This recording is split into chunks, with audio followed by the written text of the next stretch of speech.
So, good day mga boss. So, ito, after nung huli nating vlog, first vlog entry. Bali, ito yung magiging second. Alam nyo bakit second? Kasi, hindi dahil hindi ako mapag-vlog, wala talaga akong booking. Pakita ko sa inyo. Ayan o. October 16 na ngayon. 15, 14, 13, 12. Walang biyahe. Ito pa yung biyahe ko nun. Yung hindi pala yan yun. Ito yung biyahe ko nun. Tapos the next day wala. So yan yung realidad dito pag dito ko sa Cavite, specifically sa May Tansa Gentry area.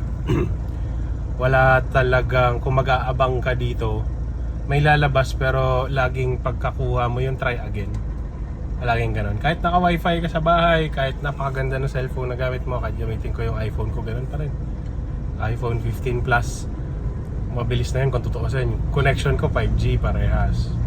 Tapos basta lahat ng paraan ginawa ko para tinignan ko yung device, yung connection, para lang hindi tayo maunahan sa booking. Pero unfortunately talagang sa mismong app na yun, talagang hindi mo malaman kung anong magic meron yan. Pero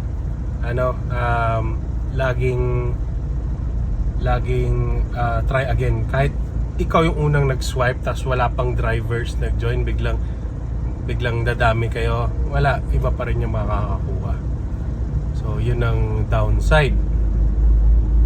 So ngayon, dahil ilang days na tayo walang biyahe, technically 5 days, just for the sake na makita na kung talagang okay maglalamove kung taga dito ka. Yung iba kasi marami ng suki dito kaya okay lang, parang nabubuhay na sila. Pero sa mga magsisimula pa lang tulad ko, mahirap ang laban dito sa Cavite. So today, iba tayo ng strategy. Mamumuhunan na tayo from Cavite, from Tanza, bababa na tayo ng Pasay, Parañaque or Manila. So gagapangin lang natin, babaybayin lang natin yung highway.